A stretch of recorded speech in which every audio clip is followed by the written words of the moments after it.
নিশা ৰামদিয়া আৰক্ষী চকীত উত্তাল প্ৰতিবাদ প্ৰাক্তন চৰকাৰী গাঁওবুঢ়াৰ কুকাণ্ডই অতিষ্ঠ কৰি তুলিছে স্থানীয় ৰাইজক ঘটনা অনুসৰি বিগত 25 বছৰৰ ৰামদিয়া উজানকুৰি মুছিমপাৰা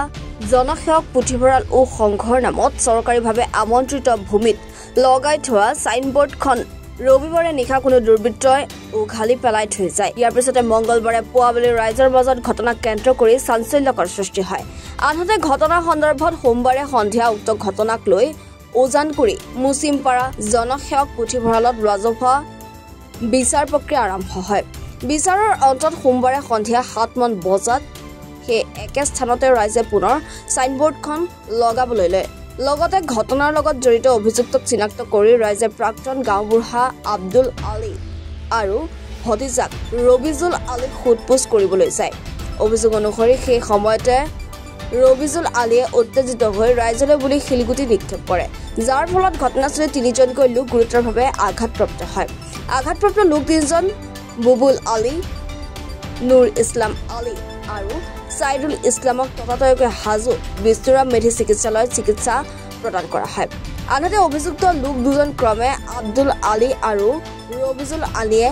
ইমানৰ পিছতো ক্ষান্ত নাথাকি পুনৰ ৰাইজক গুলিয়াই মৰাৰ লগতে প্ৰাণে মৰাৰ ভাবুকি প্ৰদান কৰে ইয়াৰ পাছতে স্থানীয় ৰাইজে নিশাই ৰামদিয়া আৰক্ষী চকীত ঘটনা সন্দৰ্ভত উচিত ন্যায় বিচাৰি এজাহাৰ দাখিল কৰাৰ লগতে প্ৰতিবাদ সাব্যস্ত কৰে লগতে অভিযুক্তক দৃষ্টান্তমূলক শাস্তি প্ৰদান কৰিবলৈ আহ্বান জনায় এই সকল স্থানীয় ৰাইজে উক্ত এজাহাৰৰ ভিত্তিত ৰামদিয়া আৰক্ষীয়ে 2 অভিযুক্তক আটক কৰাৰ লগতে তদন্ত প্ৰক্ৰিয়া আৰম্ভ কৰিছে পৰৱৰ্তী সময়ত আৰক্ষীয়ে কি ব্যৱস্থা লয় সেয়া সময়ত লক্ষণীয় হ'ব নিশাৰ ভাগত আজি তীব্ৰ প্ৰতিবাদ কৰিব লগাৰ কাৰণ এইটোৱে আমাৰ উজানকুৰি মুছলিমপাৰা জনসেৱক পুথিভঁৰাল সংঘৰ আমাৰ আবণ্টিত ভূমি 1 বিঘা 1 কঠা 4 লেচা ভূমিত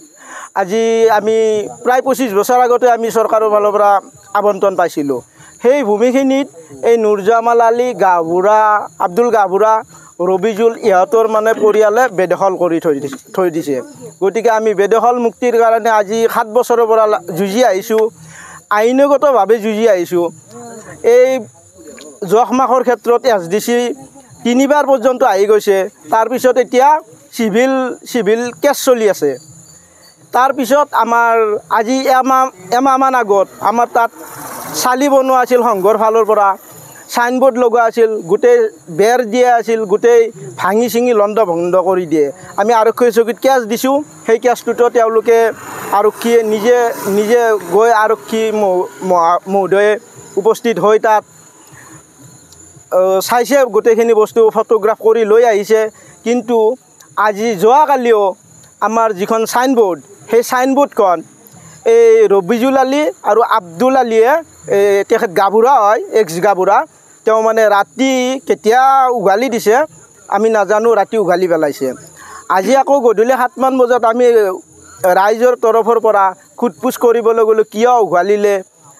সেই বিষয়ে আমি যোৱাত তেওঁলোকে আমাৰ ওপৰত শিলগুটি দলিয়াই আমাৰ গাঁৱৰে 3জন গুৰুতৰভাৱে আঘাতপ্ৰাপ্ত হয় সেই সন্দৰ্ভত আমি ৰামদিয়া আৰক্ষী উপ আৰক্ষী চকীত আমি এজাহাৰ দিছোঁ যাতে আমাৰ ভুক্তভোগীয়ে উপযুক্ত ন্যায় পায় সেইটো কাৰণতে নিশা আমি ইয়াত ধৰ্ণা কাৰ্যসূচীৰে আমি উপস্থিত হৈছোঁ এজাহাৰ দাখিল কৰিছোঁ হয় প্ৰাক্তন গাঁওবুঢ়া তেওঁ ভতিজা নুৰজামাল আলী গোটেই কেইজনৰে গুণ্ডাৰাজ আজি প্ৰায় 7 বছৰ ধৰি ৰাইজৰ লগত জুৰুল হৈ আছোঁ আমি ৰাইজে তেওঁলোকৰ লগত তদন্ত হোৱাটোতো বিচাৰিছোঁৱে সেইটো আমি উচিত তদন্তৰ কাৰণে আমি আৰক্ষী চকীত এইবাৰ নহয় কেইবাবাৰো আহিছোঁ কিন্তু তেওঁলোকে মানে এনেকুৱা ক্ৰিমিনেল লাইনত গৈ আছে হাই কাজিয়াৰ কাৰণে মানে লাইন লৈ আছে এইটো উজানকুৰি মুছলিমপাৰাৰ আমাৰ চকতে এই আমাৰ সংঘৰ লাইব্ৰেৰী সংঘৰ এখন তাতে বেনাৰ মাৰা হৈছিলে যে সেই বেনাৰখন আজি যোৱা ৰাতি তেওঁলোকে উভালি পেলাইছে ইয়াৰ আগত আৰু 2বাৰ উভালি পেলাইছিলে যে টিংপাতৰ বেৰা আছিলে এই জলিল আলীৰ পৰিয়ালে জলিল আলী এই প্ৰাক্তন গাঁওবুঢ়াৰ ভাই হয় আমাৰ গাঁৱৰে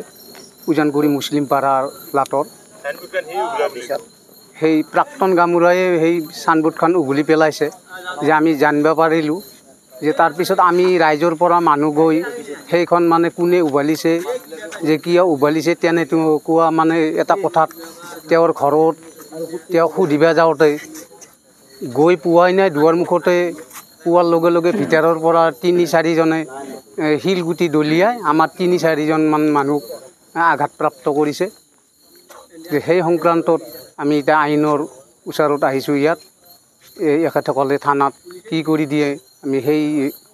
হেৰিতে আমি মানুহখিনি ইয়াতে সমাগত হৈ আছোঁ। এইখিনি এতিয়া ৰামদিয়া আউটপোষ্ট বুলিয়ে কোৱা হয়। এজাহাৰ কৰা হ'ল। সঠিক ন্যায় বিচাৰিছোঁ যাতে আমাৰ যে ৩-৪জনক যে আঘাতপ্ৰাপ্ত কৰিছে তেওঁলোকে যাতে সঠিক ন্যায় পায়। হাজোৰ পৰা মৃদুল মজুমদাৰ ৰিপৰ্ট, এনি ভাৰত 24। জুবিন গাৰ্গৰ গীতসমূহৰ ওপৰত আধাৰিত গানে কি আনে নামৰ এটা সুন্দৰ অনুষ্ঠান আপোনালোকৰ ওচৰলৈ আহি আছে অতি শীঘ্ৰে।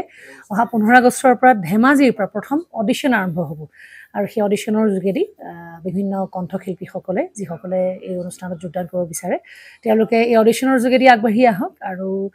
জুবিন গাৰ্গৰ বহুত ভাল লগা গান আমি সদায় শুনি আহোঁ। আৰু আপোনালোকৰ যদি ভাল লগা গান থাকে জুবিন গাৰ্গৰ আপোনালোকে গাই ভাল পায় তেন্তে অডিশ্যনত যোগদান কৰক। মোৰ ফালৰ পৰা আন্তৰিক শুভকামনা থাকিল এই সম্পূৰ্ণ অনুষ্ঠানটোলৈ। ধন্যবাদ।